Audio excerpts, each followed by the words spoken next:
Hello, what is up, everybody? My name is Tyler Adolfo. I hope that you are all having an outstanding day.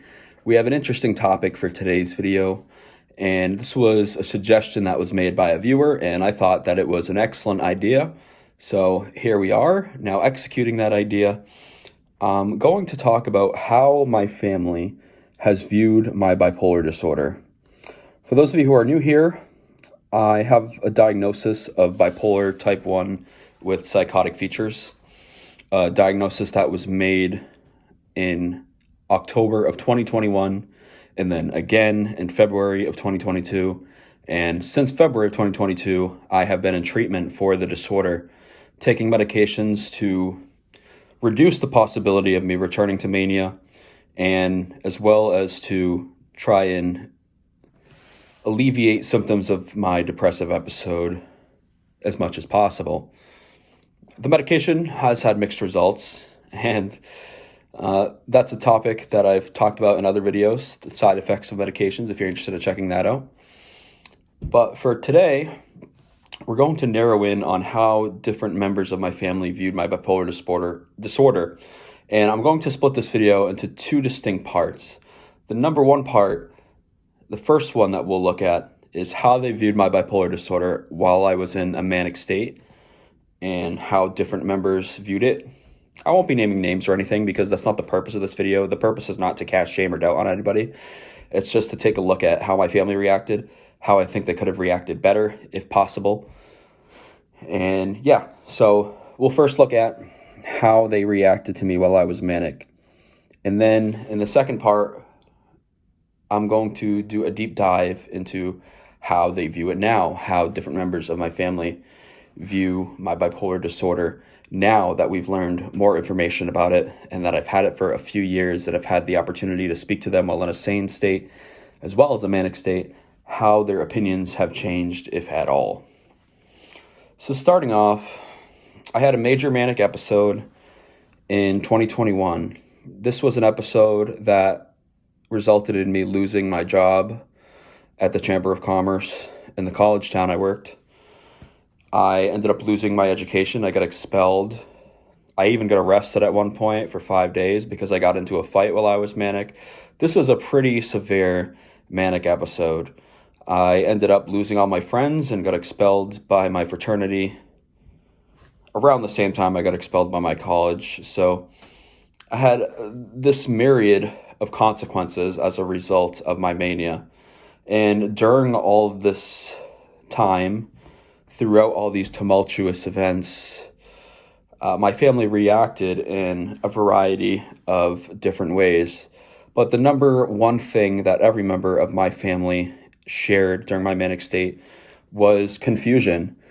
And that's because from the time that I was hospitalized at Cooley Dickinson Hospital to the day that I started to receive treatment, I held on to and adhered to a number of profound delusions about the way that the world operated and had various hallucinations to bolster up those delusions, which only intensified those delusions. And these ideas were crazy and completely out of the world, if I'm being honest. These were extremely confusing to people around me because they just weren't grounded in reality, and that's why it confounded people in the way that it did, is that there was no basis in reality whatsoever to any of the things that I was saying. And the things that I was saying is that, I was working with the government, but at the same time that there's Nazi agents who are trying to, off me because of the knowledge that I possessed. I felt like I was a superhero, like a messenger of God, and it was my obligation to share the truth with the world before they took me out, they being the Nazi agents who were after me. Why there were Nazi agents after me? Well, for one, I was under the delusion that I was related to the Kennedy family and believed that Nazis had also taken him out and covered it up with the Oswald story. These were all things that I believed. As ridiculous as they may sound, these are beliefs that I possessed, and it's just a reality that I've had to come to accept. And when I talked about these things to my family, they were so in shock and awe and really bewildered as to what I meant by any of the things I was saying. I had told one of my cousins that I was going to be left a great sum of money, and she thought that I was so convincing in my manic state. She described me as lucid in a later report that came out, because yes, there was a report done by a psychologist as part of my court case for the fight I got in. So that's a subject for another video, which I will be talking about, don't worry. Nobody could get a word in with me. That's another thing she said, is that no matter how long we conversed, I was leading the conversation. I would rattle off 8 to 10 things instantaneously while in a conversation with any particular individual. And it didn't matter who it was. It didn't matter if I was talking to one of my frat brothers. It didn't matter if I was talking to one of my former friends from the mock trial team or from my family, anyone I knew in college. It didn't matter. Everybody I was talking to, people at work, people at school, people out in the world that I was interacting with, I was constantly talking, which is antithetical to my more introverted nature, more introverted naturally. So this was definitely an idiosyncrasy of mine while I was manic, is that I was now the total opposite of how I had typically conducted myself in my life up until that point. So my family was confused. They were shocked. Some of them tried to help when I was hospitalized. One actually came all the way down from way out of town, traveled a long way in order to drop off some clothes for me while I was in the hospital. He didn't understand what was going on exactly, but he wanted to help me out. And unfortunately, the hospital actually wouldn't let him in. And, I remember thinking at the time that the hospital wasn't allowing me any guests on purpose. And it was a whole crazy situation. I'm not sure to this day why the hospital rejected so many of my guests. There were so many brothers from the fraternity that came to visit me as well. And some of them they let come in. Others they did not let come in. And there wasn't really any consistency to who they would let visit, who they would not let visit. But this person from my family, cousin of mine who came a long way to deliver some clothes, was not allowed to stop inside. And as a result, this caused a great deal of turmoil with me. But I really appreciated it later on when I got my sanity back, knowing that this family member tried to go out of their way to assist me in my delusional endeavors or to help let me know that there's people out there who care, which is something that I really needed people to say at the time. Not enough people were doing it, or at least I felt like not enough people were doing it. I was too delusional to realize that all these people coming to the hospital to visit me were doing so because of the fact that they cared, and their actions speak louder than words, and there was nothing else to be said. But in my delusional state, I was under the spell that, because people weren't saying the things I wanted them to, because they weren't believing the things that I was believing, that they were either in on this conspiracy or they were totally apathetic and misguided and just didn't care about what was going on. They condoned it. And so that's what the reaction was while I was manic. There were people who took proactive action, but overall the theme was that people were shocked and confused, and where possible, people stepped up to help me. But there just weren't a whole lot. There wasn't a whole lot that could be done, because at the time nobody really understood what was going on with me to begin with, and I wasn't going around communicating that I had this diagnosis of bipolar disorder. In fact, I was fighting against it, saying that this was part of the conspiracy. So you can see how that leads to confusion. And bipolar disorder is something that not a whole lot of people know a great deal about, and so there's lots of stigmas about it. When people hear that word, some people think that it's something that everyone has, which of course isn't true. It's like less than 4%. I saw a stat that said 4% of the population has it. So that's a very small number of people who can relate through experience what bipolar disorder is. But there's, again, not a whole lot of understanding of what bipolar disorder is within the general population. And so I don't project blame onto anybody who made an effort to try to help me. Just the fact that they made an effort despite the crazy delusional things that I was expressing means a lot to me. And now we get to the depressive stage. I have been in a depressive episode since the time I stopped being manic. I became depressed. And I probably had some depression intertwined with the mania while I was still experiencing mania as well. But I remember when I was coming out of mania, I started having lots of thoughts about the things I said and the things I did. I then thought about the consequences that these things I said and did had on my life directly.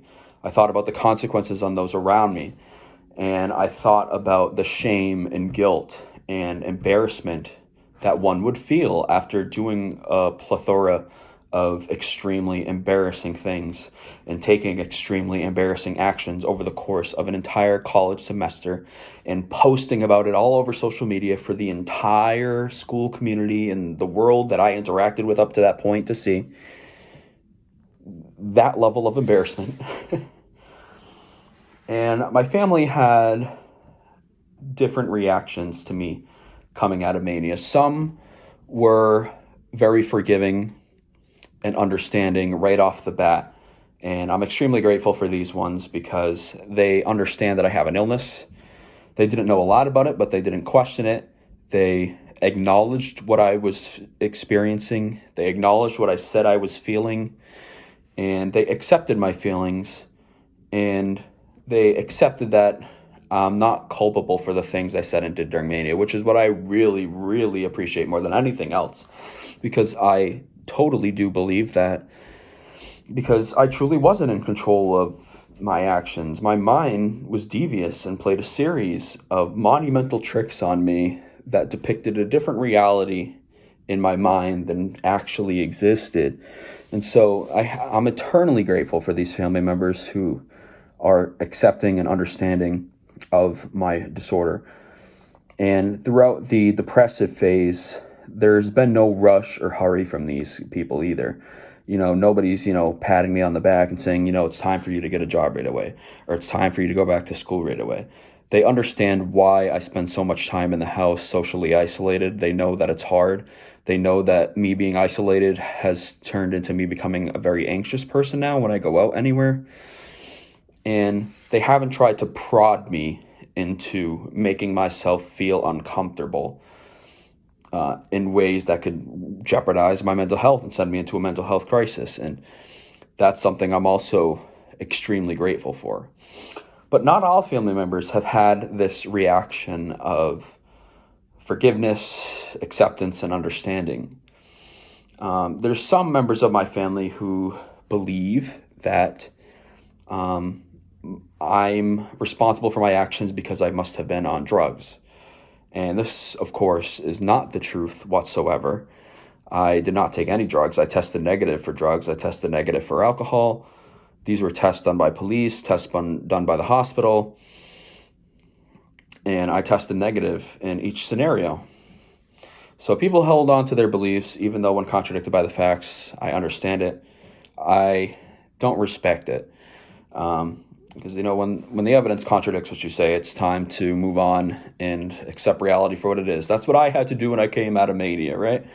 Is I had the discernment to determine what is true and what is not truth. And I started to execute that intellectual faculty once again right away. And yet there's so many people out there who aren't mentally ill, who refuse to do that same thing and acknowledge reality for what it is. Even what they feel is contradicted by the truth. It still doesn't necessarily change what they believe. And I don't believe it has to be that case. Nothing in this world is immutable. Everything is subject to change, and that includes the way that people feel about a situation. So I do feel like these family members will come around at some point and, accept the fact that I did just suffer a mental episode, and this could really happen. The brain is a powerful device, and this has happened to many people, not just me. And to go further into that, there's one member of my family in particular who has had the opposite feelings about my depressive episode. He sees my depressive episode as almost like an excuse, like I'm taking a break from life, that all I did was overwhelm myself and it's time for me to get on my feet again and go back to school or go back to work or do a combination of the two. And he just doesn't realize how debilitating the depression actually is. Like when I told him about my sleep disturbances, he says, oh, well, everybody has sleeping problems. I tell him about my appetite disturbances. And he says, well, it can't be both ways for depression, right? That you gain, some people lose weight and some people gain weight. And that's why it doesn't make sense. And I'm like, what? If you're confused, trust me, I was confused too, so you're not alone there. I don't see the logic in that whatsoever. People experience different effects. People react to depression differently. Some overeat, some undereat, some don't eat at all. Some eat such an abhorrent amount that it is so harmful to their health. Me, I gained 170 pounds in a year. So that is a whole lot of weight to be gaining. During one depressive episode. And I attribute a lot of that to side effects of medications, which I talk about in other videos. If you're interested, check out my bipolar breakdown playlist. But yeah, so the reaction during depression, depending on who you talk to, there's been people who are understanding and accepting. And then there's others who are unfortunately of the old school style belief, pull yourself up by your bootstraps and get back out there type of deal. They have those outdated beliefs that are not corroborated by empathy to any degree, but are instead just based on this traditional idea that people must solve their depression themselves. And to some extent, I agree with that. No one's going to come and save you, that's for sure. It does take an active role from yourself, but at the same time, it's not appropriate to assume that what worked for one person will work for another, or to put people on the same time scale and expect them all to recover at the same pace or in the same amount of time. It's just an unreasonable expectation. It is an unreasonable request to make. So those are the ways that my family views my bipolar disorder. During my mania, there was a lot of shock and confusion that was quite uniform across my family, regardless of which cousins they were. My mom was very scared of the way that I was acting because she was scared for me more than anything. And during my depressive episode, most of my family has been supportive and understanding and not rushing or prodding me into getting active again in any particular thing. Although all of them want to see me do that again because they know that I have the capability and the aptitude to do something successful, something meaningful at some point in my life. And they kind of see my rut as a temporary place that, it's ephemeral. It's not going to last a long degree of time. And I'll eventually be back on my feet, but I'll do so on my own time when I'm ready. And then there's other family members. There's really just one in particular who expects me to fix things, soon. That if this ever happened to him, he would fix it already. That he has depression too, and therefore I need to stop making excuses because his depression is just as bad too. And yeah, so those are the different reactions that have taken place to my bipolar disorder. Some speak with actions more than words, and that's even more powerful in my opinion. One thing that I wish that everybody in my family could understand is that the depressive episode is just as severe as the manic episode, just simply in its own way. The manic episode robbed me of my sanity, but the depressive episode robbed me of my will. My will to do the things I was once passionate about. My will to take care of my body and my mind in the ways that I used to. My will to get outside each day and get a breath of fresh air. My will to do anything and everything has been significantly reduced as a result of my depressive episode. And I wish that everybody, not just some, would recognize that the depression is so severely debilitating. And if it was within my power, I would not be inside isolating. If it was within my power, I would be back out in the world, going to school and going to work. But at this moment in time, it's just not a possibility because of the mood fluctuations that I experience with bipolar and the severity of my episodes, the possibility of triggering another one, that it just wouldn't be appropriate at this time. So what I would say for people who have loved ones with bipolar disorder, who are looking for the best way to help them, I think understanding too that everybody is different. You kind of have to gauge how they feel about your interactions with their disorder.